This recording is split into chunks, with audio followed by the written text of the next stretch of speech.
Hi everyone, this is Asma Amin and this is my show Let's Grow Together. Today is episode number 3 and I'm thrilled to introduce you guys to Callan. She is the founder and CEO of Spark Collective. It's an organization that they provide workshop and coaching for working parents, for organization to improve the possibility of working parents at workplace. She is also the facilitator and a coach at CHIP, which is another phenomenal organization for women empowerment. She is also the New York City facilitator at Tide Riser, which is another phenomenal organization with the same kind of mission and vision. So I am very happy and I'm very grateful that Callan actually made the time to come here to talk to you guys today. So please help me in welcoming Callan. So thank you so much, Callan, to be with us here in the show today. Thank you. I'm so thrilled for you to invite me. And probably the most important thing to know about me is that I'm really passionate about supporting parents and companies in particular to be great places to work. And I believe if we can get the workplace right for parents, we can actually get it right for everybody. And so that's why we work through coaching and speaking and training, just like you mentioned, because we think that the challenges that are really facing parents and companies right now have a lot to do with building new skills and for their managers to be coached in how they can create the best conditions for parents. Sure. I mean, when I actually learned about your work through Danielle, I was really fascinated by the work you do, because a lot of the time we do hear about equality for women, for minority people, but this is very unique, I think, personally for me and for my audience too, for kind of fighting for the rights for working parents, which is very challenging, but you actually took that challenge. And I just want to ask you, how do you think that your work so far is impacting our parents in the community positively? And do you see the changes that companies are bringing in their company culture towards working parents? Yeah, it's a really great question. Well, I just want to acknowledge that I think this time in particular, since the pandemic really settled on us, has been really challenging for everyone. And certainly it's been extremely challenging for parents because we are managing essentially, multiple jobs and way more responsibilities. And companies have kind of been on a spectrum when it comes to how they've been creating conditions for working parents. You've got some who before kind of really expected us to leave our personal life at home and put up a wall between our work and our families. And since that wall has totally come crashing down and many of us have been inviting our companies into our actual homes, it's become clear, and I think it's starting to become a norm that we're not going to shake, that parents are people, parents have responsibilities, and that is part of who we are that allows us to really show up well in the workplace. And so there are companies who were comfortable with that idea and doing really great work around supporting parents for this pandemic, and then some that were nowhere even thinking about this. But what I am starting to see is a couple of things. First, working parents are just expecting that this is something to be considered and talked about, and I don't think that's going to change. And the second thing is companies are recognizing, especially the ones thinking about how they're going to get through the pandemic, but then thrive, for many more years to come, are realizing that millennials are actually soon to be 75% of the American workforce in 4 years, which in corporate time is basically tomorrow. And millennials are also of the age basically where they either have, if they're having kids, they tend to be younger or in like the school aged area. So there's just going to be a force on companies from their employee base to think more critically about this, which is really exciting. Because like I said before, if we can make workplace conditions work for parents, what we're really doing is centering people in our workplace design and centering people in how we manage. And that just helps us to create great environments for everybody. Yeah, definitely. I mean, I'm really happy to hear the improvement that you mentioned, because a lot of the time what we see in news and through all the information that we are getting, that it's very hard actually. But I truly appreciate your effort and your the kind of approach to being such optimistic about this idea. Yeah, and I will just mention, I want to acknowledge that, yes, it's really hard. And the data is accurate and the research out there is true that parents are suffering a particular crisis right now during this pandemic. women particularly. So it's not great everywhere, and it's really going to depend on where you work and the manager that you work with. But what I do want to encourage people to see is they have their control to some extent, both in how they want to, operate in their parenting and their work, but that there is a huge number of us that have the potential to kind of put the typical, if you will, market pressures on companies to make a difference. And can even as simply as say, like, hey, to your manager, there's ways for us to solve this challenge, and there are people out there working on it. Yeah, it's fascinating because the first thing I think the companies need to understand, they should be willing to do that. And that's where I think the challenge lies. But obviously you took on that challenge and you are doing great. And thank you so much for sharing with me how the companies are kind of improving their attitude towards this. So now I would like to ask you this, that you are a mom of two. And previously you worked for other amazing companies, but as the decision for you to take being an entrepreneur, so how did you kind of weigh the pros and cons of being a mom and being an entrepreneur? If you could just briefly let my audience know. Yeah, so I actually started my own company because the first decade of my career kind of showed me that there weren't a lot of workplaces that were allowing people to be fully human and do great work. And I wanted to create a company where I could have a full life and I could show up if I had kids. I didn't have kids at the time. So if I had kids, to be able to show up for my kids and do great work at the same time, and also help companies to see the same thing. And so having two kids during being an entrepreneur has been a particular challenge, only because you just have a lot of demands on you and a lot of demands on your time. But I think what it's underscored for me is the benefit of flexibility, the benefit of autonomy.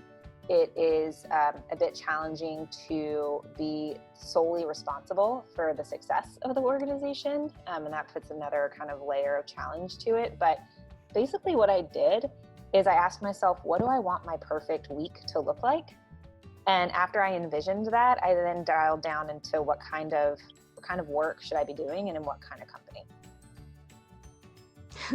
Thank you so much for sharing that. I mean, the way you said, I mean, it means that you actually loved your work, that kind of made it possible for you to manage all other kind of challenges that you had to face at that moment. So thank you so much for sharing that. Now, in your webinar, I was actually listening to your webinar last night, and I realized that you encourage parents to communicate with their managers or bosses about the kind of challenges that they're going through. But now during the pandemic, and still a lot of the parents are working from home, but what if their bosses are not really willing to listen to them? What do you suggest them to do for themselves to kind of in terms of stress management and time management at home? Yeah, it's really challenging, and that's why we underscore how important it is that our company works with managers, because they need so much support in helping to be flexible and helping to see that you can meet goals in different ways. But what I'll say, what I first just encourage parents to think about is what is within your circle of control, right? And what's definitely in your circle of control is you and how you decide that you want to parent and how you decide that you want to work. And so the first thing I'll say about the stress that we're all undergoing is that normally the first thing that goes out of the door is taking care of ourselves. And I mean in the most basic of ways: sleep, drinking enough water, eating good food, exercising if we can.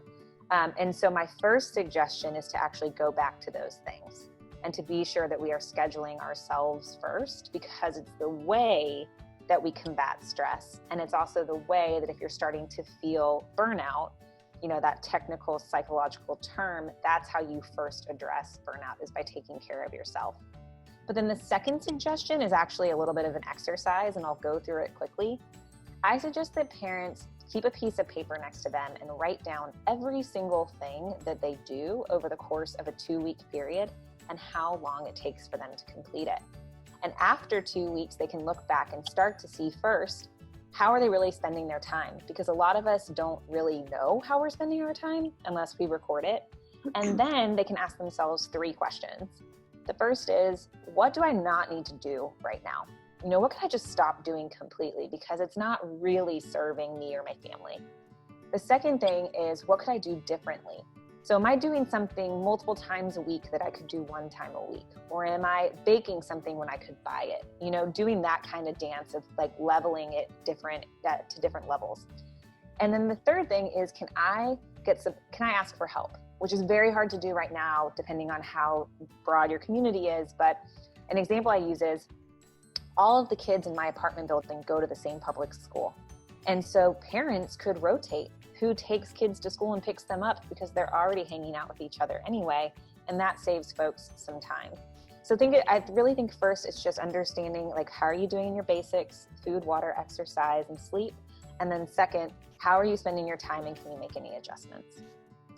Yeah, I mean, that's amazing. So what I'm getting from your message is that you are asking parents to be mindful in terms of their task and blocking their time.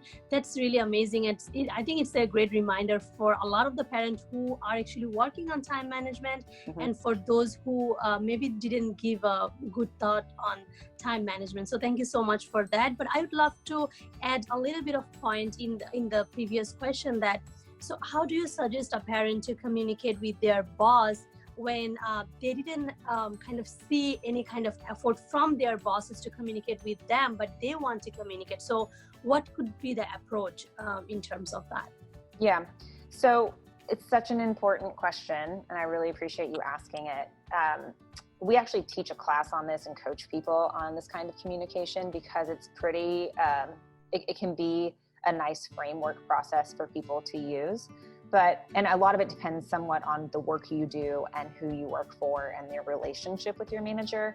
But that said, I think there are a few things that are true for almost everyone. And the first thing is to go into the conversation or the request to maybe shift your goals or shift your hours that you're working with suggestions for how you can do that and still get the work done. And the second thing is to think about how can you proactively anticipate the objections or the concerns they might have if you were to shift your way of working, whether you're asking to have more flexible hours or to extend a goal out a couple of weeks. Because what we often kind of forget is that managers are managing up to their leadership. And so they might be concerned that if we don't hit this goal by Friday, then I'm going to have to talk to my manager about it. So showing that you're willing to partner and be proactive in coming up with a solution and bringing them actual possible solutions, I think helps them to react instead of feeling like they now have to go back to a blank page of paper and figure all of this out. Yeah, that's honestly very insightful, because what I'm getting from this is that like having a kind of looking at the big picture and kind of anticipating what can happen. So yeah, I think that's a really good suggestion for the parents who think that they might not have that kind of opportunity to communicate, but they still can be proactive from their side to kind of face those challenges that they face on a daily basis. So the last question I have for you is that you mentioned when we talked previously, you mentioned that you had a belief that kind of held you back for some time, that you thought that parenthood and career could not go hand in hand, but you obviously came out of that. But what's your message for those people who sometimes are like really ready to quit their job or kind of put a hold in their career because they don't think that can be possible? Yeah. Well, first of all, I just want to empathize with it because I think a lot of situations are making it feel impossible, or it actually is impossible. I mean, I also want to underscore that I don't think this situation right now can work perfectly. It's not meant to, it's not designed to, and that's not the goal. But before making the decision to leave work, I think one of the most important things we can do is understand what's the potential consequences, for lack of a better word. The research shows that women in particular kind of never earn back their earnings or their leadership levels if they even take a temporary break in employment. And so it's important to know what the potential pitfalls are, but also understand like what are the values that you hold and what is your new best in this situation. You can't take your old way of working and your old way of parenting and cram it all together and make it work right now, but you have an opportunity to say, what can be my best right now? in both my parenting and my work. And then look at that, look at the consequences. And then I really encourage people to go back to this time management thing, because a lot of research shows we're just not as diligent there as we could be. But at the end of the day, personally, and also as a company, we support parents in doing whatever they think they need to do, aligned with their values and their vision for their family and what they care about. I just want people to know all of the options that are in front of them, so that they make the most informed decision possible. But I 100% believe we can be aligned in our values as parents and really wonderful contributors at work. And in fact, to be great contributors at work, we need to feel really confident in our parenting. And that helps our companies be productive and profitable and places where all kinds of folks can be successful, which is so extremely important. Okay, so you are suggesting us as parents to be reflective, kind of asking really good questions to ourselves to kind of decide on that specific area, that if that's going to work for me or not. So thank you so much. Actually, it was a really insightful conversation with you, and I loved it, because I did took out a lot of messages from your talking points. One of them was about writing down everything that we do for 2 weeks. That really kind of reminded me about going really back to time management skills and what actually I am doing in terms of my time management. So thank you so much for that. And I believe that when my listeners will listen to you, they will get many more messages that maybe I missed. So the last one, it's not a question, it's just asked from you, is that how can my audience reach you, if even if they are managers or even if they are parents? Yeah, absolutely. So I'd love to keep the conversation going, and folks can either go to our website, which is sparkcollective.co, and fill out the contact form, and we'll get back in touch, or you can email hello@sparkcollective.co, and someone will be in touch. But I'd love to keep up the conversation. Thanks. I will definitely put the link when I am uploading the video in the group. And thank you so much. I am very grateful that you made the time to come here and talk to my audience. Thank you so much. And I'll see you guys later on. Bye.